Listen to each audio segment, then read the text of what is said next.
سجدے میں کی جانے والی تیسری دعا۔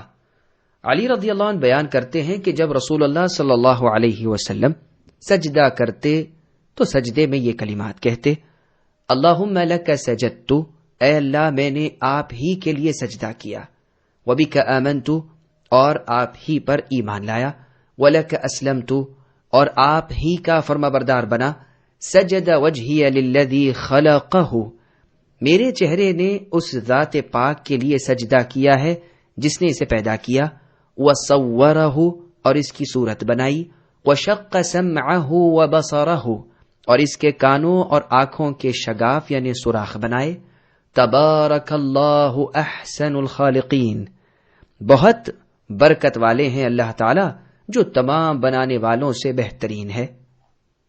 دیکھیے صحیح مسلم حدیث رقم 771 اور جامع ترمذی حدیث رقم 3421۔ سجدے میں کی جانے والی چوتھی دعا۔ ام المؤمنین عائشہ رضی اللہ عنہا سے روایت ہے کہ رسول اللہ صلی اللہ علیہ وسلم رکوع اور سجدے میں یہ دعائیہ کلمات کہتے: سبوح قدوس رب الملائکۃ والروح، بہت پاک نہایت مقدس ہے فرشتوں اور روح جبریل علیہ السلام کے رب اللہ تعالی۔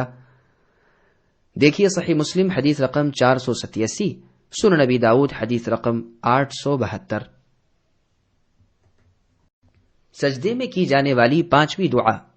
عوف ابن مالک رضی اللہ عنہ سے روایت ہے کہ نبی صلی اللہ علیہ وسلم نے رکوع کے برابر سجدہ کیا اور سجدے میں یہ کلمات کہے: سبحان ذی الجبروت والملکوت والکبریاء والعظمت، غلبے والے بادشاہت، بڑائی اور عظمت والے اللہ پاک ہیں۔ دیکھیے سنن نبی داؤد حدیث رقم 873، سنن نسائی حدیث رقم 1050۔ سجدے میں کی جانے والی چھٹی دعا۔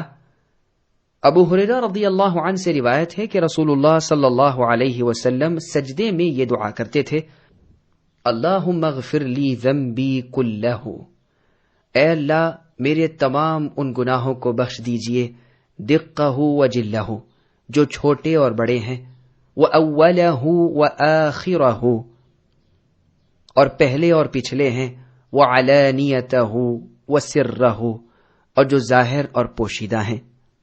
دیکھیے صحیح مسلم حدیث رقم 483 اور سنن نبی داؤد حدیث رقم 878۔